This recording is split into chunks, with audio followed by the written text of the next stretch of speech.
Hello students, how are you all? Hope you all are fine. Welcome to my channel. आज हम standard 7th chapter number 1 integers पढ़ेंगे। आज का जो lecture होगा वो इंट्रोडक्शन पार्ट होगा। अब जो इंट्रोडक्शन होगा उसमें बहुत सारे टर्म्स को हम डिस्क्राइब करेंगे, जिससे आने वाला जो चैप्टर है वो बहुत ही इजी हो जाएगा। इजीली आप सब सम्स को भी सॉल्व कर सकते हो और इजीली आप हर एक एक्सरसाइज को सॉल्व आउट कर सकते हो। तो ठीक है, वीडियो आप एंड तक देखें। अब स्टूडेंट्स, इंटीजर्स क्लास 7 के अंदर जो हम पढ़ रहे इंटीजर्स, लेकिन इंटीजर्स तो ठीक है, वो तो बाद में आया। सबसे पहले तो आया होगा नंबर्स। तो हमको पता होना चाहिए कि नंबर्स क्या है। Define numbers. चलो अपने आप से सवाल पूछ कर देखो कि नंबर्स क्या है, फिर तुम जवाब दोगे कि यार नंबर की थोड़ी कोई डेफिनेशन होती है। तो बिल्कुल सही बात है, नंबर की कोई डेफिनेशन नहीं होती। लेकिन नंबर्स क्या है? एक न्यूमेरिकल टर्म है। न्यूमेरिकल टर्म एक न्यूमेरिकल टर्म है जिसको हम किसी भी क्वांटिटी को एक्सप्रेस कर सकते हैं, जिसको हम एक्सप्रेस कर सकते हैं, यानी कि कोई भी क्वांटिटी को हम एक्सप्रेस कर सकते हैं न्यूमेरिकल टर्म के अंदर, जिसे हम नंबर बोलते हैं। तो क्या हम हमारी लैंग्वेज के अंदर उसे कांस्टेंट बोल सकते हैं? कांस्टेंट यानी कि क्या? जिसे आप सब चेंज ना कर सको। हमारी लैंग्वेज के अंदर उसे हम कांस्टेंट बोलेंगे क्योंकि हम उसे चेंज नहीं कर पाते। अब 1 है तो 1 तो वैसे का वैसा ही रहता है, 2 है तो 2 तो वैसे का वैसा ही रहता है। तो ये सब कांस्टेंट टर्म है।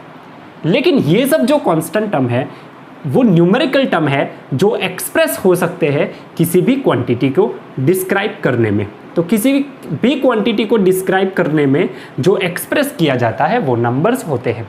पता चल रहा है स्टूडेंट्स? चलो ठीक है, अब थोड़ा सा आगे बढ़ जाते हैं। तो टाइप्स ऑफ नंबर्स देखेंगे कि कितने टाइप्स के नंबर्स होते हैं। Types of numbers.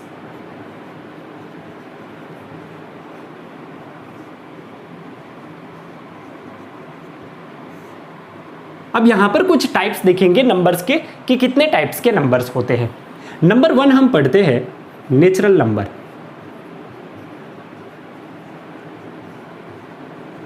Natural numbers. अब नेचुरल नंबर्स होंगे, उनकी शुरुआत 1 से शुरुआत होगी। 1 2 3 dash dash dash up to n, क्योंकि ये जो n हमें क्या डिस्क्राइब कर रहा है? Natural number. या अप टू इंफिनिटी भी लिख सकते हैं आप लोग, है ना। तो ये हो गया नेचुरल नंबर। तो नेचुरल नंबर हमेशा 1 से शुरुआत होंगे। तो कोई भी नंबर जब तुम देख जाओ कि जो 1 से शुरुआत हो रहे, तो वो क्या होंगे? नेचुरल नंबर्स हो जाएंगे। ठीक है। लेकिन जो नेचुरल नंबर होगा वो इसी तरह से टर्म के फॉर्म में होगा, कोई पॉइंट के फॉर्म में नहीं होगा कि 1.1 2.2 ऐसा नहीं होगा। नेचुरल नंबर वो हमेशा टर्म के फॉर्म में होगा कि सिंगल टर्म 1 है तो 1, 2 है तो 2, 3 है तो 3 और up to dash dash dash infinite term हो जाएगा। सेकेंड हम देखेंगे होल नंबर। Whole numbers. अब होल नंबर्स कहां से शुरुआत होंगे? तो होल नंबर्स शुरुआत होंगे 0 से। 0 के बाद आया 1, फिर 2 dash dash dash up to infinite term हो जाएगा, जिसे हम जनरली W से डिस्क्राइब करते हैं। उसे डिस्क्राइब करना हो तो W से डिस्क्राइब करेंगे। जिसी तरह से यहाँ पर n को हम नेचुरल नंबर से डिस्क्राइब कर रहे थे, तो यहाँ पर होल नंबर को हम W से डिस्क्राइब करेंगे। ठीक है। उसी तरह से नंबर 3 होंगे इंटीजर्स। इंटीजर्स। अब इंटीजर्स होगी तो इंटीजर्स के अंदर शुरुआती कहां से होगी? शुरुआत होगी नेगेटिव टर्म से। मान लो डैश डैश डैश बहुत पीछे से आ रहा है, यहां पर हो गया -3, आगे लिखा -2, आगे लिखा -1, फिर आया 0, फिर आया 1, फिर आया 2, 3 dash dash dash up to infinite term. तो integers is a combination of negative numbers, negative numbers, second 0 और थर्ड पॉजिटिव नंबर्स। तो जो इंटीजर्स है वो क्या है? कॉम्बिनेशन है पॉजिटिव नंबर्स का ज़ीरो का और नेगेटिव नंबर्स का। लेकिन यहाँ पर भी एक बात ये समझ लो कि कोई टर्म ऐसा नहीं होगा कि 0 के बाद 1 आया तो 1 के बाद 1.1 आया, तो पॉइंट वाला टर्म नहीं आएगा यहाँ पर। तो इंटीजर्स के अंदर भी पॉइंट वाला टर्म पॉसिबल नहीं है। वो पॉइंट वाला टर्म होगा उसे बोलते हैं हम रेशनल नंबर, जो हम स्टैंडर्ड 8 के अंदर पढ़ते हैं। तो स्टैंडर्ड 8 के अंदर जो हमारा फर्स्ट चैप्टर होगा वो रेशनल नंबर होगा और फिर उसको पूरा डिस्क्राइब करना है। ठीक है, चलो थोड़ा सा आगे बढ़ जाते हैं हम नंबर से, क्योंकि हमारा चैप्टर स्टूडेंट्स इंटीजर है तो इंटीजर को हम थोड़ी ज़्यादा बात करते हैं। इंटीजर्स के बारे में बात करेंगे, उसकी प्रॉपर्टीज़ के बारे में बात करेंगे। अब नंबर 1 प्रॉपर्टीज़ के बारे में हम बात करें तो यहाँ पर समझ लो, सबसे पहले देखते हैं हम addition of integers. Addition of integers, integers का एडिशन किस तरह करेंगे, इंटीजर्स को ऐड किस तरह करेंगे, चलो वो डिस्क्राइब कर देते हैं। अब मान लो जस्ट फॉर एग्जांपल मैं एक इंटीजर ले रहा हूं -3, वो भी तो इंटीजर है क्योंकि नेगेटिव टर्म पॉसिबल है, और दूसरा ले रहा हूं मैं 2 ले रहा हूं। ये हमारे पास टोटल 2 इंटीजर्स है और उन दोनों के बीच में मुझे एडिशन परफॉर्म करना है। तो यहां पर देखो -3 + 2, तो यहां पर क्या हम प्लस करेंगे या माइनस करेंगे, ये क्वेश्चन मार्क हो गया। तो इस क्वेश्चन मार्क को सॉल्व करने के लिए हमें एक चीज याद रखनी पड़ेगी। तो आप अपनी नोटबुक के अंदर इस तरह से नोट करके लिख सकते हैं, नोट करके लिख सकते हैं, क्योंकि रिमेंबर करना पड़ेगा, ये चीज को हमेशा समझना पड़ेगा और उसे याद ही रखना है। क्या याद रखना है कि जब कभी भी 2 इंटीजर के बीच में प्लस प्लस हो, 2 इंटीजर की साइन में प्लस प्लस हो, तो हमेशा फाइनल रिजल्ट प्लस ही होगा, याद रखना है। अगर माइनस प्लस हो, एक इंटीजर नेगेटिव है दूसरा प्लस है, तो उन दोनों के बीच में हमेशा क्या होगा, माइनस होगा। और अगर यहाँ पर प्लस टर्म हो और यहाँ पर माइनस टर्म हो तो भी एज अ रिजल्ट माइनस होगा, और यहाँ पर अगर दोनों जगह माइनस हो तो एज अ रिजल्ट हमेशा हमें प्लस करना है। तो याद किस तरह से रखना है, plus plus plus, minus plus minus, plus minus minus, minus minus plus, ये चीज़ को याद रखना है। ठीक है, चलो यहाँ पर हम लिख देते हैं। तो जब कभी भी सम में यूज़ करेंगे तो इसको देखकर फॉलो करेंगे। प्लस प्लस तो आंसर आएगा प्लस, माइनस प्लस तो आंसर आएगा माइनस, प्लस माइनस तो आंसर आएगा माइनस, और माइनस माइनस तो आंसर आ जाएगा प्लस। तो ठीक है, ये जो सम है उसको भी सॉल्व करते हैं हम इसी मेथड से।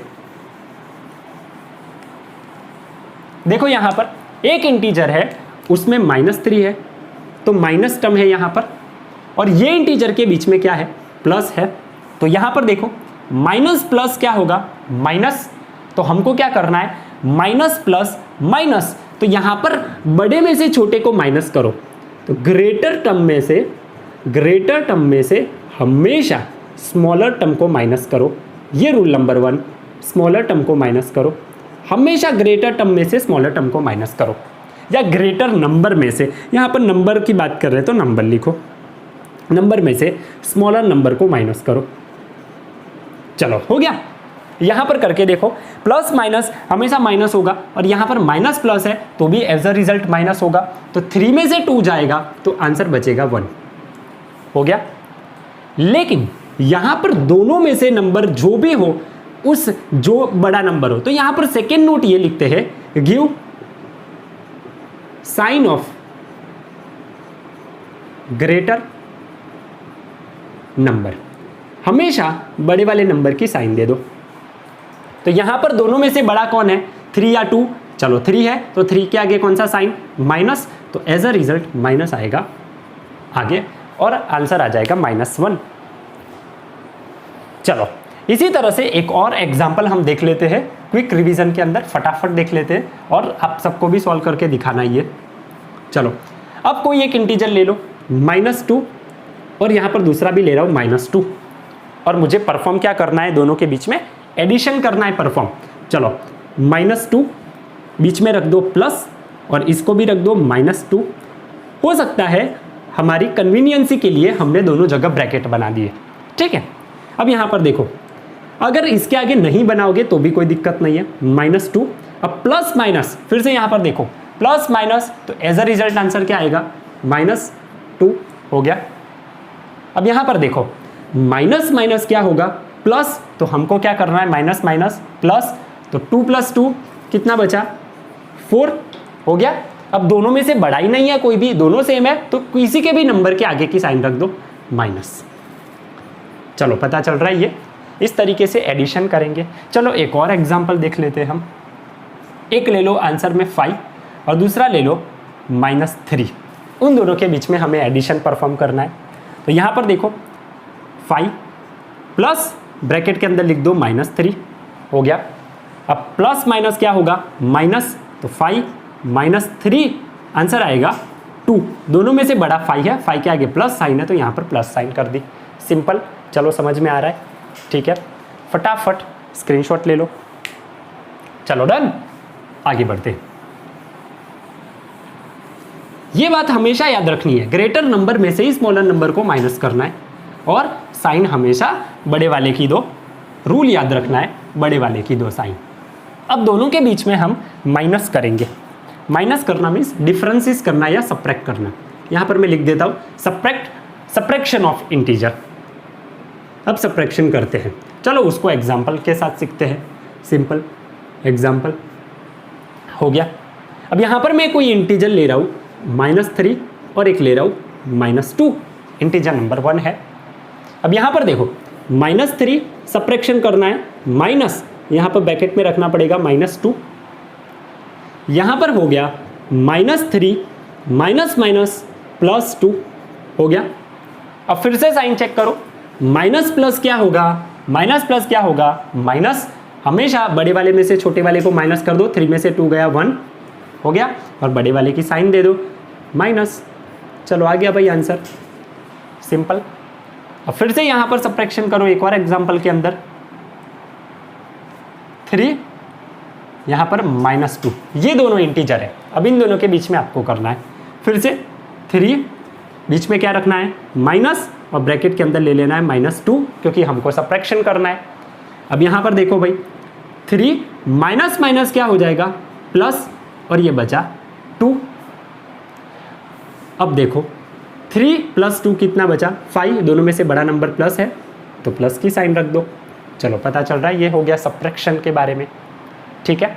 याद रखना है स्टूडेंट्स, ये बहुत ही ज़्यादा इंपॉर्टेंट है, बहुत ही ज़्यादा इंपॉर्टेंट है। चलो एक और एग्जाम्पल हम स्टडी कर देते हैं उसके रिगार्डिंग। अब रखेंगे 5 और -5 और 2 रखते हैं। चलो अब यहाँ पर देखो -5 माइनस 2 के आगे कुछ भी नहीं है तो डायरेक्ट रख दो, माइनस माइनस प्लस, करना क्या है, प्लस करना है। 5 + 2 7, सॉरी 5 + 2 7 रख दिया। दोनों में से बड़ा नंबर कौन सा है, 5 के आगे माइनस है तो आंसर आएगा -7। पता चल रहा है, ये हो गया हमारा सब्ट्रैक्शन ऑफ इंटीजर्स। इंटीजर्स को सब्ट्रैक्ट किस तरह करते हैं वो पढ़ लिया हमने। चलो फटाफट नोट डाउन कर लो। चलो अब थोड़ा सा आगे बढ़ जाते हैं हम, मल्टीप्लिकेशन ऑफ इंटीजर्स। इंटीजर्स का मल्टीप्लिकेशन करके देखते हैं। ये कुछ बेसिक प्रॉपर्टी है मल्टीप्लिकेशन,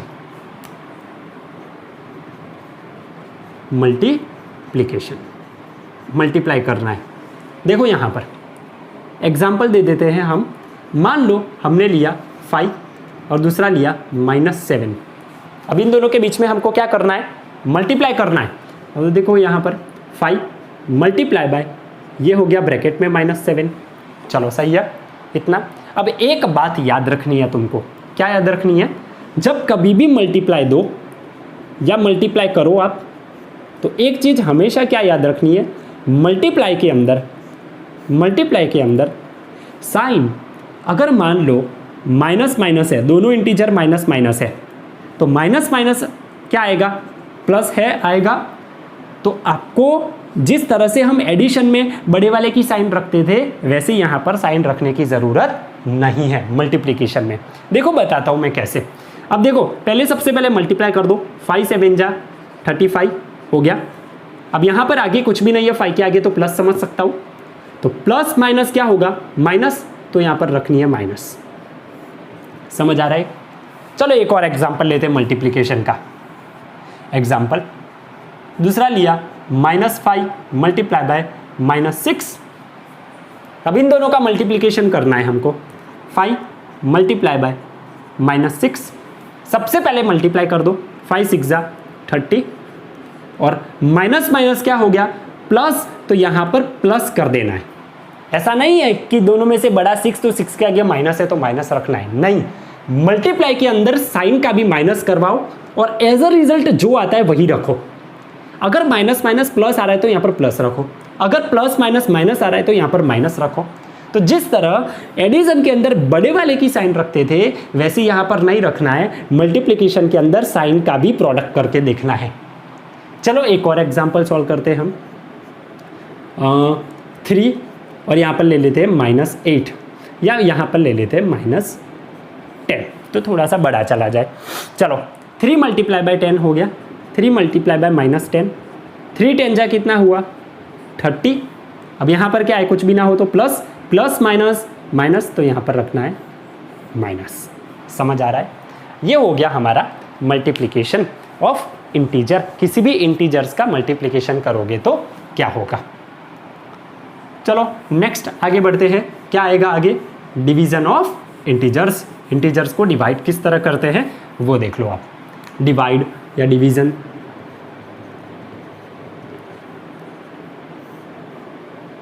एग्जाम्पल ले लेते हैं -3 एंड -2। सिंपल डिवाइड करना है तो 3 -3 डिवाइडेड बाय 2। अब यहाँ पर नेगेटिव नेगेटिव साइन कट जाएगी तो आंसर आएगा 3/2। सिंपल है डिवाइड करना। दूसरा -4 और -3, तो आंसर आएगा -4 divided by -3, minus minus cancel, तो बचा 4/3। पता चल रहा है? तो ये हो गया स्टूडेंट्स हमारा डिवीजन ऑफ इंटीजर्स। चलो ठीक है, वे हमने इंट्रोडक्शन कर दिया। इंट्रोडक्शन में भी पार्ट 1 है। इंट्रोडक्शन का अब नेक्स्ट पार्ट आएगा तो आपको नेक्स्ट पार्ट भी देखना है। उसके अंदर हम पढ़ेंगे प्रॉपर्टीज़ पढ़ेंगे, क्लोजर प्रॉपर्टी पढ़ेंगे, कम्यूटेटिव प्रॉपर्टी पढ़ेंगे और एसोसिएटिव प्रॉपर्टीज़ पढ़ेंगे। और ये तीन प्रॉपर्टीज़ करने के बाद अगर आप चैप्टर करते हैं तो एक भी सम ऐसा नहीं होगा जो आपको नहीं आएगा। सब आप इजीली सॉल्व कर सकते हो, और इवन आप RS अग्रवाल सॉल्व करते हो या RD शर्मा सॉल्व करते हो तो भी क्लियर हो जाएगी। ठीक है, नेक्स्ट पार्ट ज़रूर देखें। Thank you so much.